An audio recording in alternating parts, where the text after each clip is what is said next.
Estamos iniciando mais um programa Investigações sobre o Viver, que é um programa da União Planetária e da sua TV Suprem, do seu canal Suprem. Essa palestra é a quinta palestra da série A Sabedoria dos Upanishads. Os Upanishads, que são textos muito antigos, que tiveram origem milênios atrás, que são uma verdadeira joia da tradição indiana. Eles se destacam por ser instruções dadas de mestre para discípulo de uma forma muito poética, muito profunda e nem sempre muito fáceis de serem compreendidas, porque os Upanishads, eles foram assim transmitidos, supondo que o discípulo já possuía uma noção da tradição védica. Então, para nós ocidentais, nós temos às vezes de fazer uma meditação mais profunda para entender essa linguagem, que por vezes é uma linguagem até paradoxal, mas que nos conduz a um aprofundamento na visão que nós temos da natureza do homem, do que é a divindade, do que é o sagrado. E esse Upanishad que nós vamos abordar hoje é o Chandogya Upanishad. Ele fala sobre a natureza do vazio, na verdade, sobre a plenitude do vazio. E todos os Upanishads, eles têm muito em comum. Vocês vão perceber que o que eu vou abordar hoje, em alguns momentos, parece textos de outros Upanishads que nós já comentamos, Esse já é o quinto, especialmente o Mundaka Upanishad. Mas cada um tem uma tônica própria, porque eles não foram escritos na mesma época, esses Upanishads. Eles se reportam à sabedoria dos Vedas, mas são sempre vamos dizer assim, uma troca de informações entre mestre e discípulo, buscando a compreensão das questões mais fundamentais da existência, E não existe nenhuma questão mais importante do que o ser entender a sua natureza, entender por que ele está aqui na Terra, qual é a natureza do divino, como alcançar a paz, como alcançar o estado de bem-aventurança, de felicidade. Todos nós queremos isso, mas às vezes enveredamos por caminhos equivocados e ficamos muito presos a ensinamento, às palavras e deixamos de usar as ferramentas mais importantes, que são as ferramentas internas, a introspecção, a meditação, a investigação profunda, o autoestudo. Então, quando nós estamos estudando os Upanishads, nós temos que sempre ter em mente que a palavra não é a coisa. A palavra está apontando para algo maior. E eles sempre representam uma comunicação entre mestre e discípulo, que o mestre está procurando despertar no discípulo uma percepção de algo maior. Mas o discípulo é que tem que se preparar, tem que transcender as suas limitações.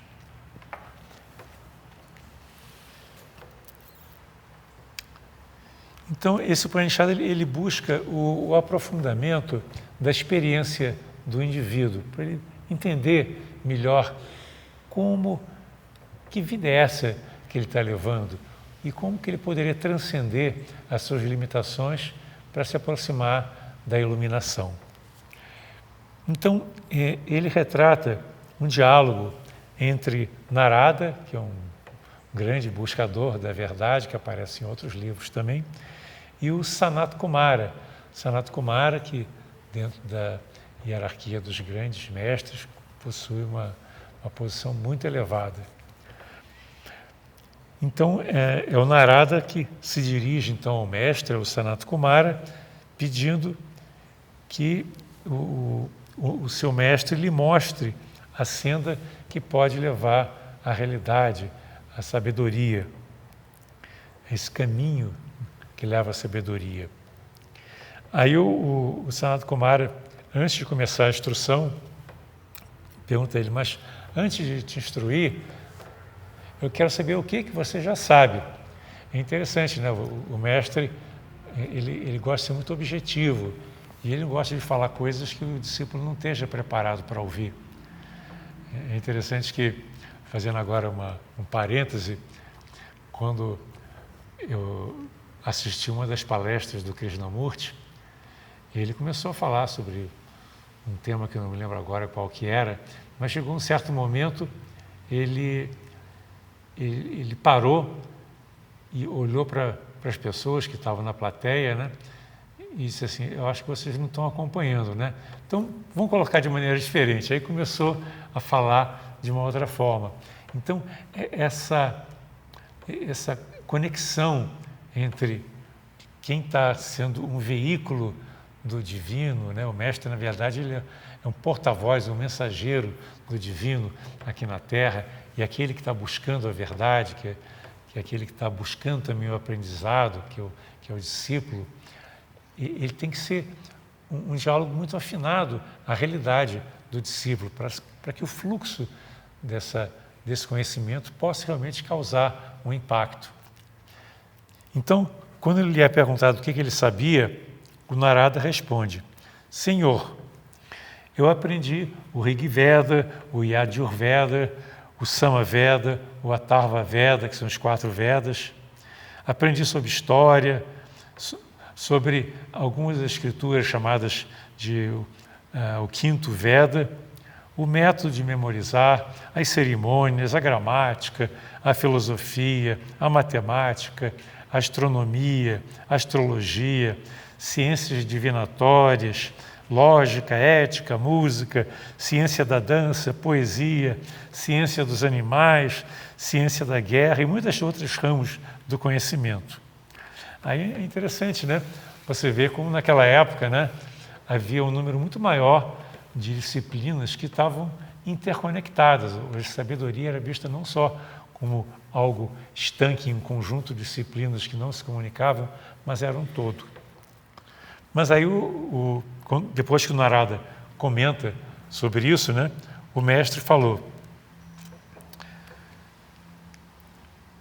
caro Narada, tudo que você aprendeu é apenas palavras, apenas nomes e verborragia.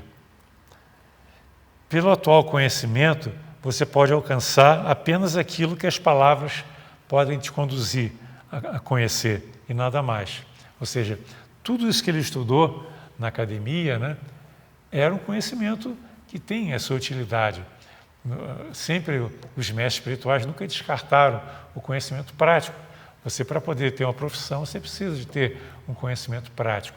Mas, para alcançar a experiência do divino, para ir além das suas limitações e encontrar aquilo que é intangível, você precisa colocar de lado esse conhecimento intelectual.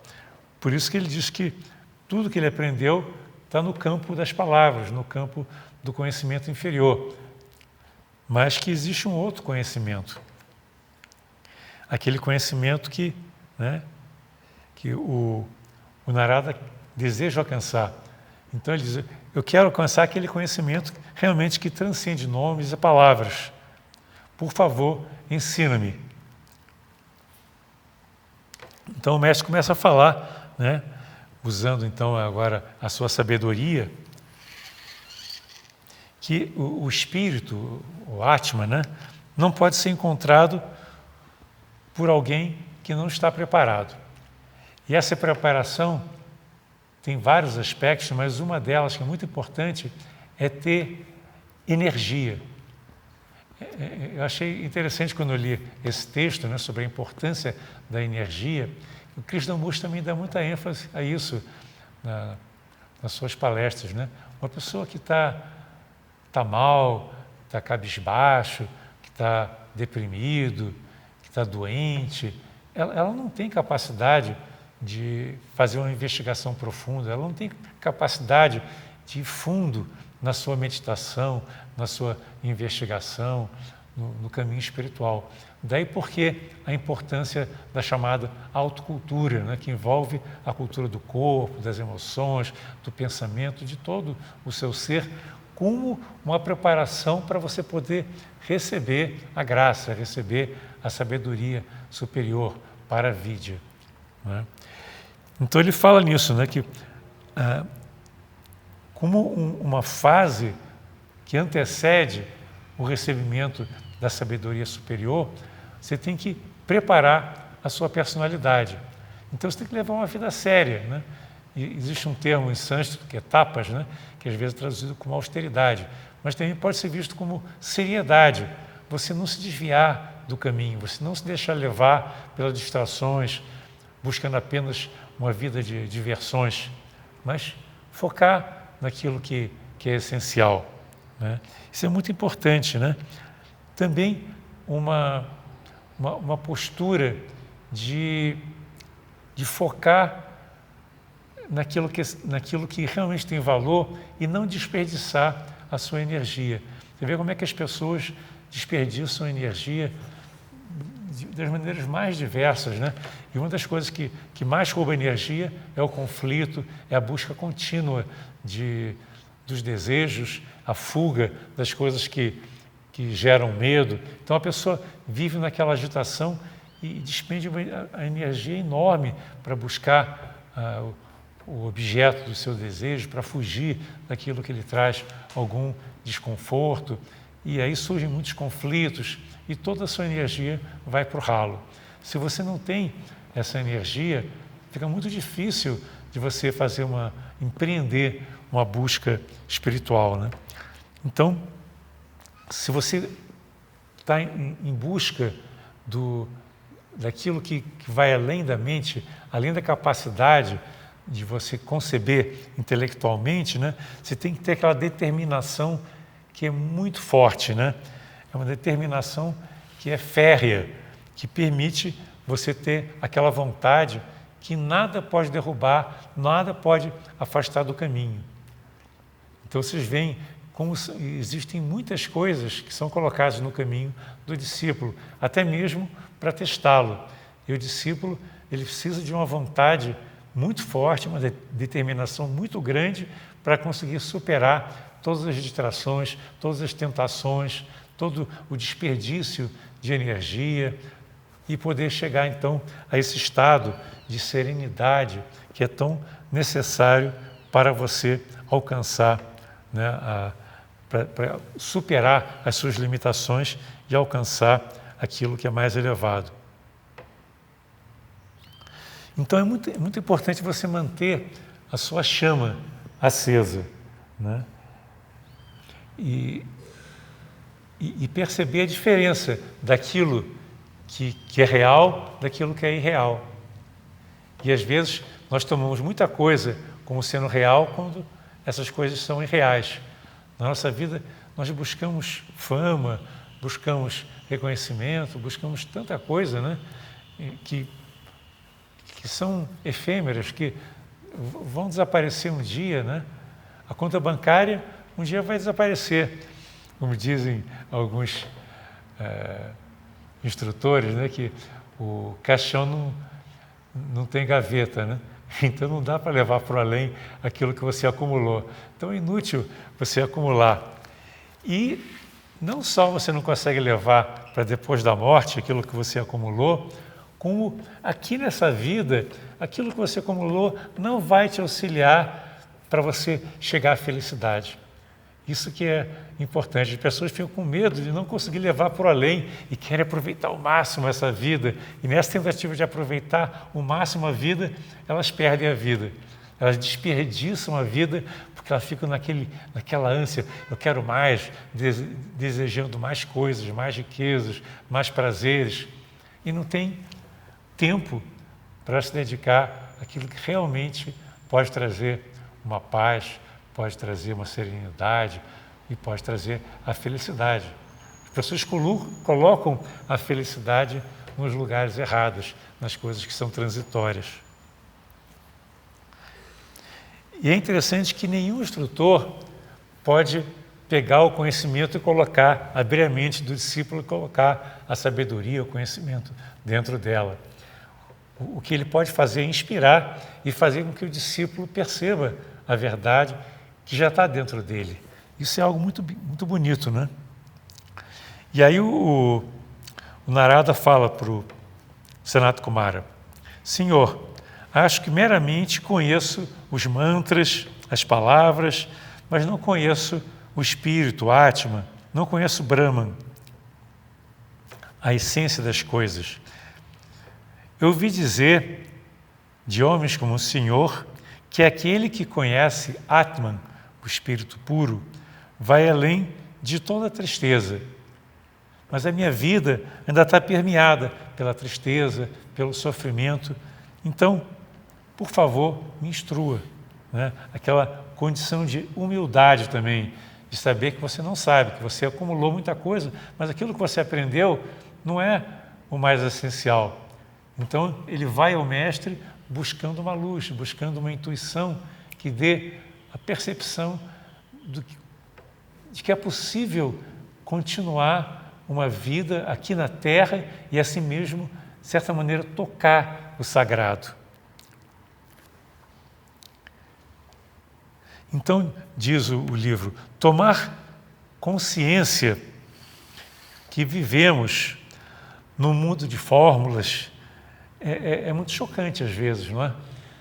Você às vezes está tão envolvido nesse mundo de imagens, nesse mundo de conceitos, né? E de fórmulas, que quando alguém diz assim, não, mas isso aí não vai te levar a lugar nenhum. Abandone os seus dogmas, seus conceitos, as suas fórmulas, né? Aquelas receitas de bolo que às vezes as pessoas seguem para tentar chegar até o divino. Tudo isso aí é descartável. Então, isso pode ser um pouco aterrador. É como descobrir que estamos subitamente sem morada. Nós estávamos muito confortáveis, né? Habitando aquele mundo de ilusões.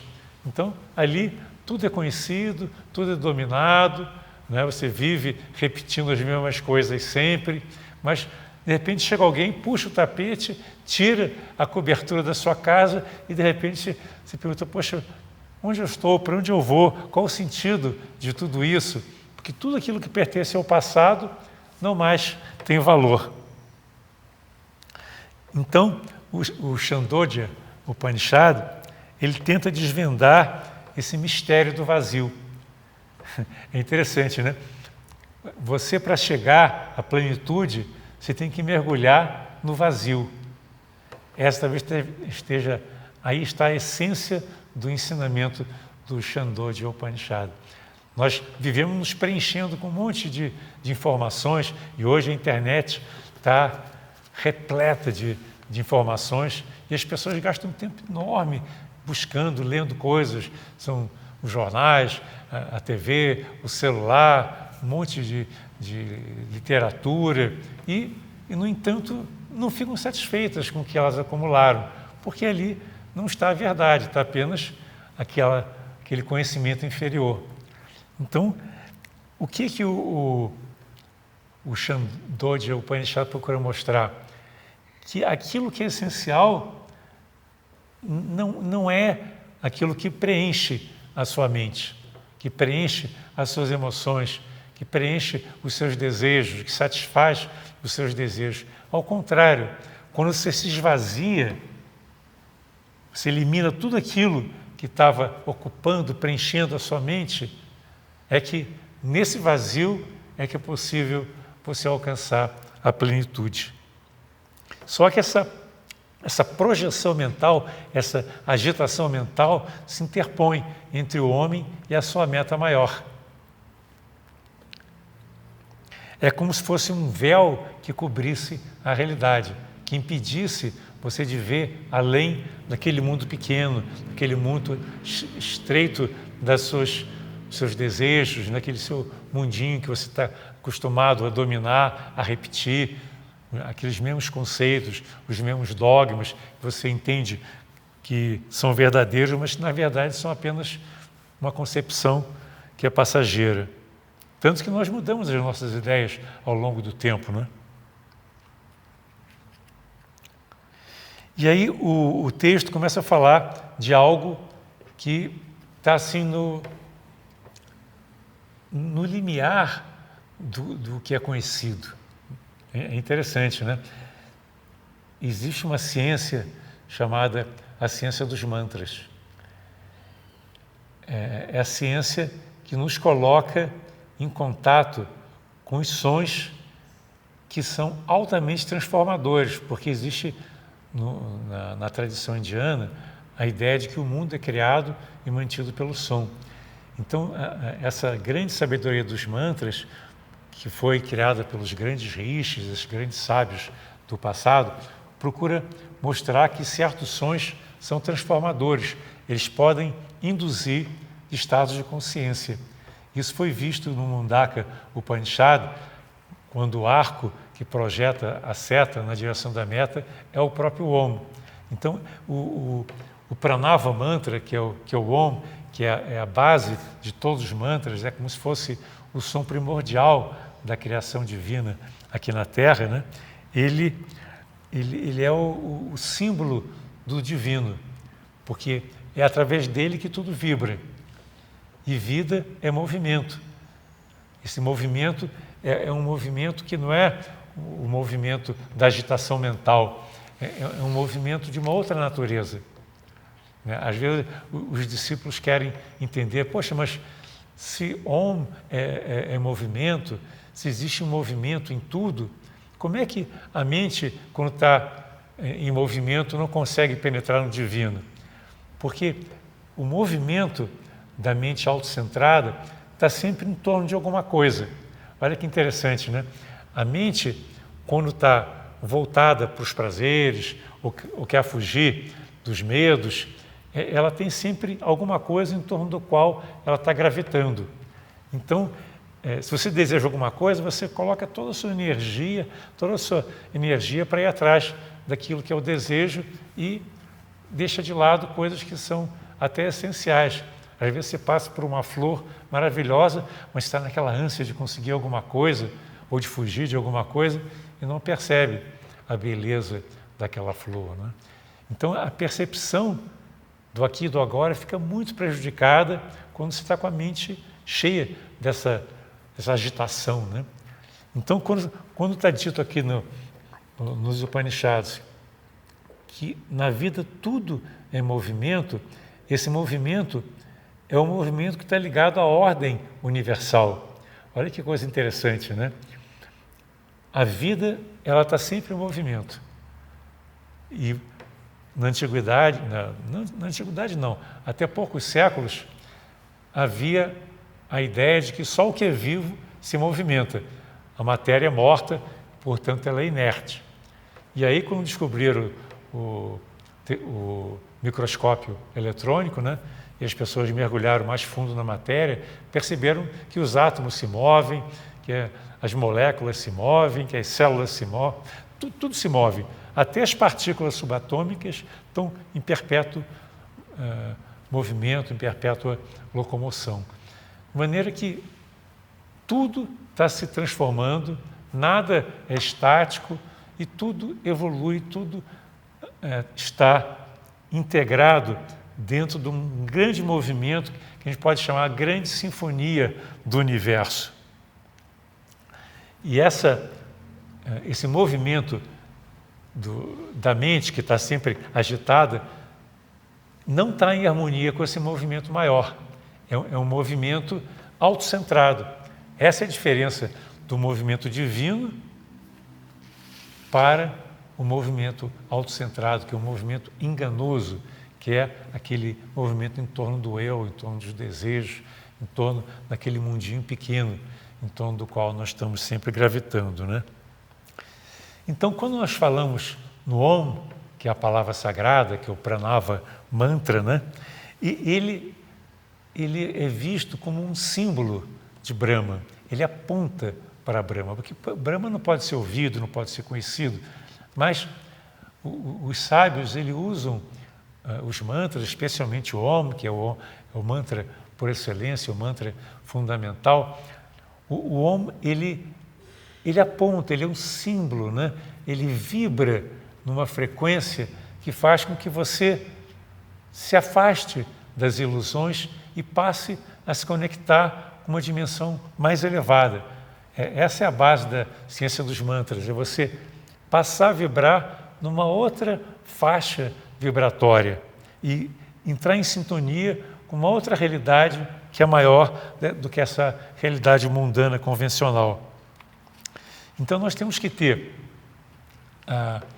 uma energia muito grande para poder nós nos conectarmos com aquilo que está além do intelecto, né? Com essa vibração do Om, com a vibração que é inaudível para as mentes comuns, né? Aquilo que Platão chamou a música das esferas, né? Que é algo que está presente e faz tudo se locomover, tudo se movimentar, que é a base de toda a vida.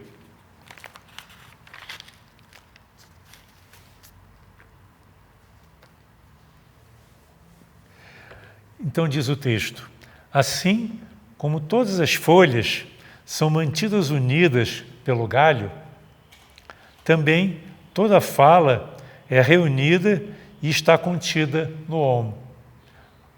Olha que interessante essa comparação, né?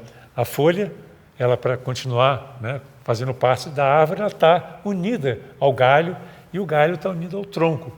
E tudo faz parte daquele todo da árvore. Quando a folha cai, né, se separa da árvore, ela desfalece, ela desintegra. Não é? Então, assim como todas as folhas são mantidas unidas pela árvore, pelo tronco, pelos galhos, né, também a nossa fala é reunida e está contida no Om. Ou seja, tudo que nós emitimos como som, como palavra, se ela estiver baseada no Om, ela passa a ser uma palavra sábia. Uma palavra ignorante, ela é dissonante, ela não está afinada com a vibração do universo, que é permeado pelo Om. O Om está por trás de tudo que está vibrando no universo. Então, vocês podem ver que tem certas pessoas que falam harmoniosamente. E suas palavras trazem paz, trazem alegria, trazem sabedoria. Os grandes mestres, eles, quando falam, você sente que existe nas suas palavras uma vibração que toca o coração, não é mesmo? Enquanto que uma pessoa que está irritada, uma pessoa que está agitada, uma pessoa belicosa, suas palavras são ásperas, né? Causam, inclusive, mal-estar nas pessoas, porque elas não estão afinadas com a vibração universal. Então, é muito importante, quando nós falarmos, nós sentirmos que a nossa fala ela deve estar afinada e baseada no Om. Então, diz o texto: concentre-se no som como um meio de chegar a Brahman. Então, se você se concentrar no Om, o Om passa a ser uma ponte para te levar até o sagrado, porque o Om é a própria palavra sagrada. É como se fosse o elixir da vida. Tantas pessoas procuram o elixir da vida, né? Mas o Om, quando ele é pronunciado corretamente, não só pronunciado, quando ele é vivenciado, porque você não só pronuncia, você é o Om, você vibra como Om, porque o Om está em toda parte, está em você, está na natureza. Quando você está afinado com aquela vibração do Om, está exalando do seu ser o Om, você está se conectando com o sagrado também. Então, por isso que ele é visto como o elixir da vida. Então, existe uma sabedoria também chamada de Madhu Vidya, que é o mais doce dos conhecimentos, né? Que é aquela sabedoria que é transmitida de mestre para discípulo e que para as pessoas comuns não tem valor. E é interessante que as pessoas comuns, às vezes, querem fazer uma troca, né? Elas querem comprar o conhecimento. Olha que interessante, né? aqui no Ocidente, especialmente, né, quando você está buscando conhecimento, geralmente você paga pelo conhecimento, né? Na Índia, os grandes mestres têm um princípio, que quando entra dinheiro pela porta, a sabedoria sai pela janela. Os grandes mestres nunca cobram pelos seus ensinamentos. Porque como é que você pode cobrar por uma coisa que não é sua, uma coisa que você é apenas um instrumento, algo que você aprendeu na medida que você se ofereceu para ser um instrumento do divino? Então, é algo sagrado que você está compartilhando. Então, como é que você vai cobrar, né? Colocar num comércio alguma coisa que é sagrada, né? E isso na Índia é muito verdadeiro. Eu conheci vários instrutores de yoga que não cobravam nada. Eles podiam não aceitar a pessoa como discípulo, mas eles não cobravam. É interessante. Aqui no Ocidente talvez seja até difícil se imaginar um professor que não cobra, que ele vai ficar numa situação meio difícil, porque na Índia existe também uma cultura de você sustentar os seus instrutores, os monges, né? Tem monges que estão sempre pedindo comida e existe uma cultura de dar de comer para os monges, dar de comer para os yogis, para que eles não tenham que se preocupar com as coisas mundanas e possam focar apenas no essencial. Então, mesmo que o discípulo venha com grandes riquezas para oferecer para um mestre, ele não transmite a sua sabedoria a não ser que o discípulo esteja preparado. Ou seja, a sabedoria, a verdadeira sabedoria, não tem preço. Ela não pode ser comprada. Então, tem a história de um grande rei, muito rico, né, que ouviu falar, diz esse Upanishad, que os gansos que estavam ali voando contaram para ele que existia um grande sábio que estava passando por aquele local chamado de Haikva. E aí ele foi procurar o Haikva levando um monte de presentes. Aí o Haikva falou: eu não quero nenhum desses seus bens, desses seus presentes, a minha sabedoria não está à venda. Aí o rei ficou meio chocado, né? E aí, depois de um tempo, ele voltou. Desta vez, ele voltou numa posição humilde e falou: mestre, eu quero realmente aprender. Eu sei que nada pode comprar a sua sabedoria, mas eu quero aprender. E aí, o que o mestre falou? Vá, ó grande rei, para o seu palácio. Dê, mas não com orgulho. Que às vezes as pessoas dão, né, para que os outros possam vê-lo dando, né? É muito comum a pessoa na porta da igreja fazendo uma doação para todo mundo ver, ou fazendo doações às vezes até vultosas, né, mas colocando o nome lá na frente, né, uma placa dizendo fulano deu tantos milhões para aquela instituição, ou seja, buscando reconhecimento. É o ego se lubrificando através da doação. Então, na verdade, é uma troca, né? Eu dou, mas quero em troca reconhecimento.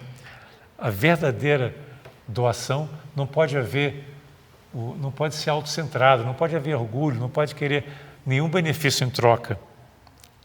E continuou o mestre: dê generosamente, sem nenhum tipo de egoísmo. Dê livremente, mas sem ter em vista de maneira nenhuma a fama. Você vê que, sem querer, as pessoas estão buscando a fama, né? A vaidade é um dos defeitos mais difíceis de serem superados. Naquele filme Advogado do Diabo, que é um filme mais ou menos antigo, né? Mas o diabo tem uma hora que ele fala, né? A vaidade é a minha fraqueza predileta nos seres humanos. Ele geralmente conseguia tentar as pessoas através da vaidade, né? Você vê que mesmo pessoas muito avançadas, que já estudaram, já meditaram, ainda têm aquela vontade de aparecer, de possuírem poder, de possuírem cargos, não abrirem mão dos cargos. Isso a gente vê a todo momento, né? mas a pessoa que está, o ser que está realmente buscando a sabedoria, ele não pode ter nenhum desejo de aparecer, de nenhuma forma buscar a fama. Continua o mestre: dê, mas não como algo que é seu. Olha que interessante, né? Você não vai dar alguma coisa que é sua, porque as pessoas acham que a riqueza é uma coisa delas, né?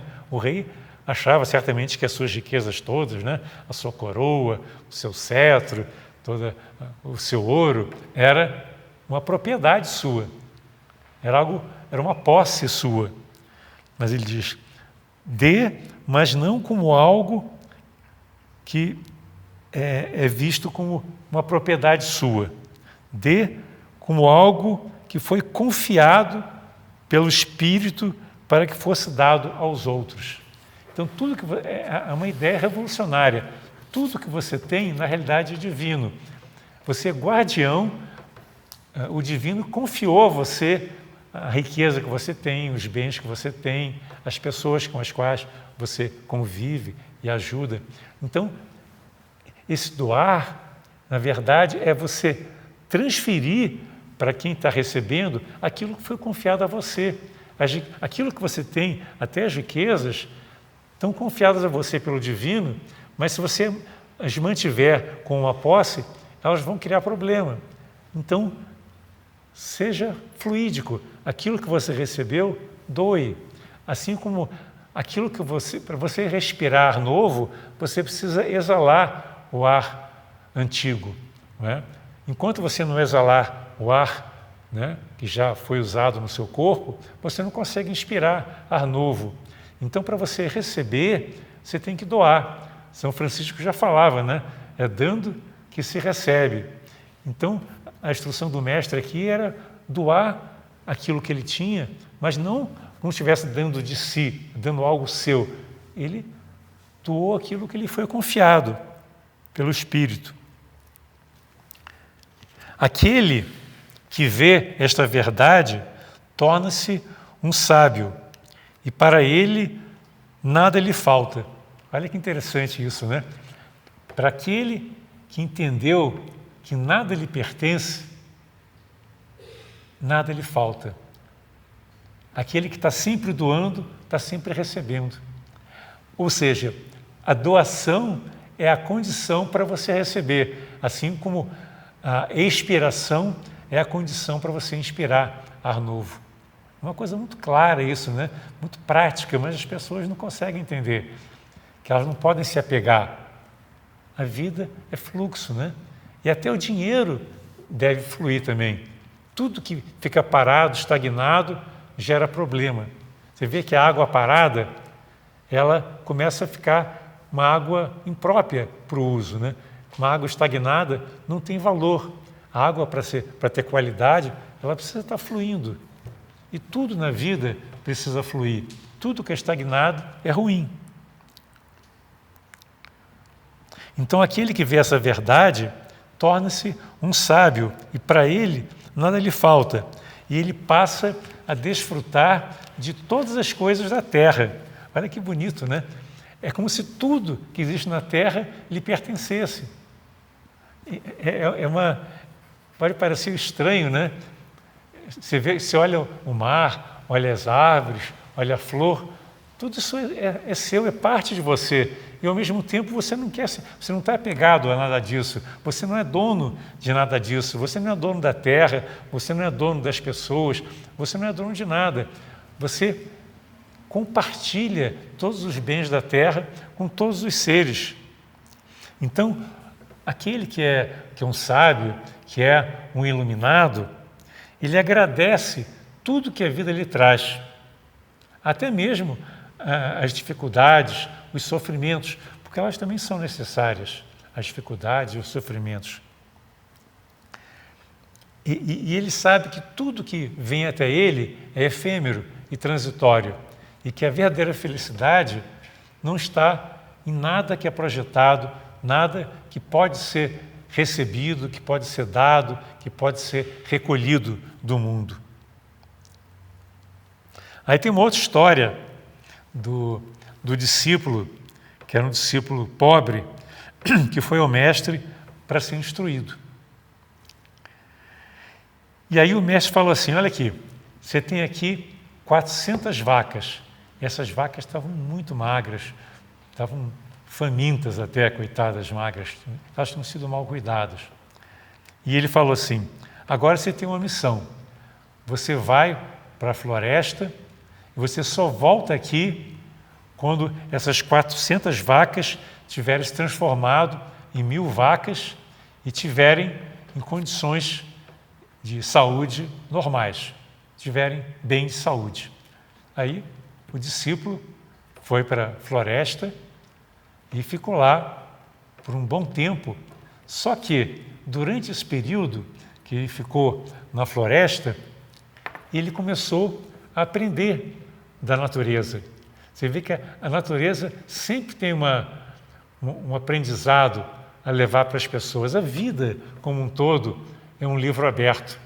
Então, enquanto ele estava na floresta, ele aprendeu com os pássaros, com as flores, com as montanhas, com os rios, com o movimento, com a chuva, com tudo que a natureza tinha de bom, com os ciclos da natureza. Então, foi um momento muito rico, né? Que ao mesmo tempo que ele cuidava das vacas, e as vacas se reproduziam e ficavam mais saudáveis, ele aprendeu da natureza. E aí, num dado momento, ele achou que ele tinha cumprido a missão dele, isso depois de muito tempo, né? E ele voltou para o seu mestre. Mas ele já tinha atingido um tal grau de realização que ele não perguntou mais nada, ele apenas sorriu para o mestre. Ou seja, o mestre não precisou de falar nada, de dar nenhuma instrução para ele, para que ele aprendesse. Ele apenas deu a oportunidade para que ele tivesse contato com a natureza e aí aprendesse da própria vida, né? Mas é lógico que o discípulo, ele vivia com alegria, ele sabia das suas limitações, ele sabia que ele não tinha muita coisa na sua vida, mas ele estava aberto para a sabedoria, aberto para o aprendizado. Ele estava disposto a tocar o divino, a tocar o eterno. Então ele via a divindade em todas as coisas e com isso ele aprendeu aquilo que ele tinha ido buscar do mestre. É muito bonito isso. Então aquela ideia, né, de você estar com a mente aberta, com o coração aberto, com as portas abertas do seu ser para a natureza, para que a natureza possa ser a sua instrutora. E é interessante que esse buscador da verdade, o nome dele é Satyakama. Satya é verdade, né? E Kama é desejo, aquele que anseia, que deseja a verdade.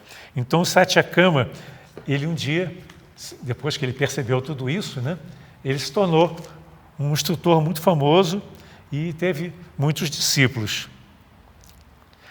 E um dos seus discípulos se chamava Upakasala. Ele se destacou dos outros, mas o mestre o colocava como tendo já atingido o nível de graduado, de ser, que já tinha atingido a sabedoria. E ele era um profundo buscador da verdade, mas o mestre sabia o que era bom para ele, né? E ele ficou um tempão estudando, meditando e tentando conhecer com toda a humildade as verdades superiores, até que um dia ele entrou em jejum com aquele anseio, com aquela energia muito grande de quem diz, eu vou conhecer Brahman, né? Isso me lembrou muito aquela passagem da vida do Buda, que ele sentou debaixo da árvore bode e apontando a terra, ele disse, não saio daqui enquanto não tiver alcançado a iluminação. Então, o Satyakama também sentou-se no ato de jejum e foi fundo na sua meditação. E aí, de repente, ele percebeu. Brahma é como se uma intuição tivesse chegado até ele, né? Ele percebeu, Brahma é vida, Brahma é alegria, Brahma é o vazio. Tenham cuidado que a palavra não é a coisa, não vão dizer, descobri. A palavra não é a coisa, isso é apenas um ponteiro para algo maior. Os Upanishads me inspiraram muito, vêm me inspirando muito sempre, mas tome sempre cuidado para não dizer, agora eu descobri, Brahma é vida, Brahma é alegria, Brahma é o vazio, e sair repetindo isso mecanicamente. Mas olha que coisa bonita isso, né? Esse insight, né? De que perceber que Brahma está em todas as coisas, né? E que a alegria só é atingida quando você percebe a natureza como sendo divina, que aí sim, né? Nesse vazio, né? Percebendo que você não é nada, aí essa alegria, essa bem-aventurança, que na Índia chamam de Ananda, pode então surgir. Então, a ideia que está implícita aqui é que o vazio é um portal para a alegria. Na hora que você se esvaziou completamente tudo aquilo que impedia você de ser você mesmo, quando você percebeu tudo aquilo, toda a inutilidade daqueles conteúdos todos, né, da busca de satisfações, de desejos, de posses, quando você se esvaziou completamente, automaticamente a alegria vem, porque essa bem-aventurança, essa ananda que vem dos planos superiores, né, ela penetra quando existe um caminho livre, um caminho que foi desobstruído, quando a pessoa se esvaziou de todos os conteúdos e aquela mente está tranquila, equilibrada, pronta para ser realmente um tabernáculo, ser um veículo do divino aqui na Terra. Então, na hora que você negou tudo aquilo que é fruto do acúmulo, né? Você esqueceu o passado, tudo aquilo que é condicionamento, tudo aquilo que é irreal e se abriu para o divino, aí você se percebe como uno com Brahman. E essa é a fonte da verdadeira felicidade, é a fonte de Ananda. Então, é interessante, né? Esse Upanishad diz que a alegria, a felicidade, não pode ser perseguida. Embora as pessoas achem que podem perseguir a felicidade, que se ganhar a loteria vão ser felizes. É tudo transitório e realmente não é a verdadeira felicidade. A alegria não pode ser perseguida. Ela ocorre quando a consciência se depara face a face com o vazio. Olha, a consciência se depara face a face com o vazio. Aí diz o texto: na noite do nada é que o amante e a amada se encontram para serem unos. Vou repetir. Na noite do nada é que o amante e a amada se encontram para serem unos. Uma coisa bonita, né? O amante e a amada, né? É a união, né, dos seres, é a comunhão, a não separatividade, aquele estado, você é o todo e você abraça todo o universo naquela totalidade, naquela unidade. Então, é isso, né? É você perceber que o universo está sempre se transformando, mas que por trás dessa transformação existe uma presença, aquilo que é a razão de toda a movimentação. Que Vayu, que é o deus do vento, né? Ele está em tudo, né? Vayu está não só nos ventos, mas está na matéria, está em todos os seres, porque é ele que movimenta a vida, né? Aquela ideia do grande alento, né?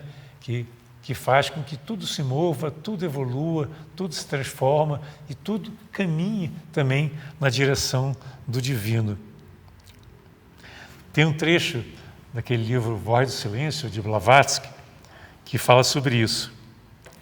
Ela diz: vós deveis estudar o vazio do aparentemente pleno e a plenitude do aparentemente vazio. Vós deveis estudar o vazio do aparentemente pleno e a plenitude do aparentemente vazio. Isso requer um novo olhar da vida, né? Um olhar que não busca nada, um olhar que está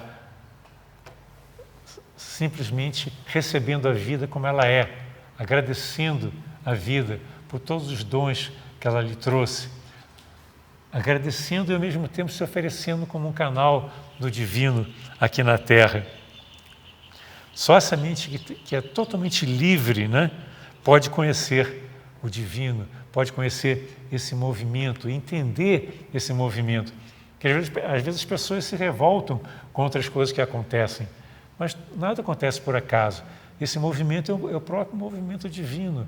E você, para perceber esse movimento divino, que tem a ver com os mantras, tem a ver com o som da criação, tem a ver com o Om, você tem que estar muito conectado, você tem que estar naquele estado de abertura total. É aquele paradoxo, né, do movimento dentro do nada. Olha que interessante, né? O paradoxo que no nada existe movimento, mas não é o movimento da mente agitada, é uma outra dimensão de movimento. É um movimento que transforma, é um movimento que eleva, é um movimento que torna a nossa vida realmente divina aqui na Terra.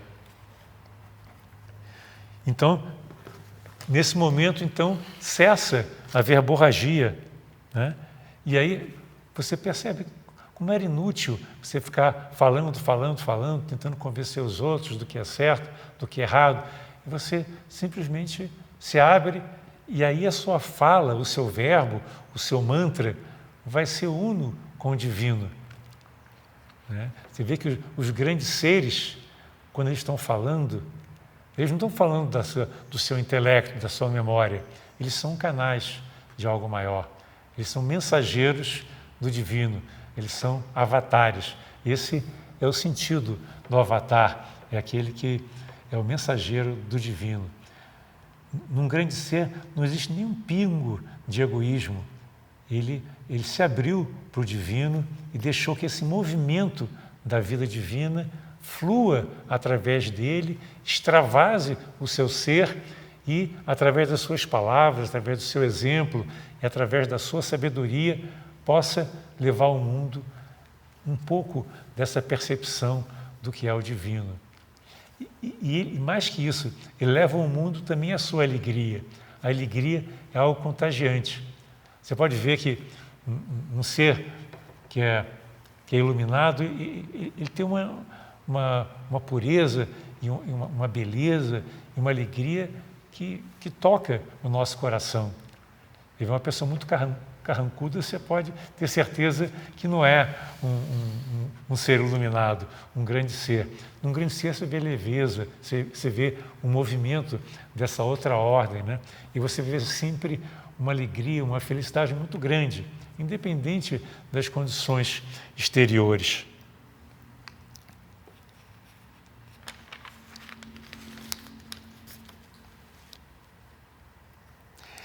E, para terminar, quero citar um último trecho do livro que fala assim: o mestre falou para o discípulo para pegar um fruto da árvore banyan.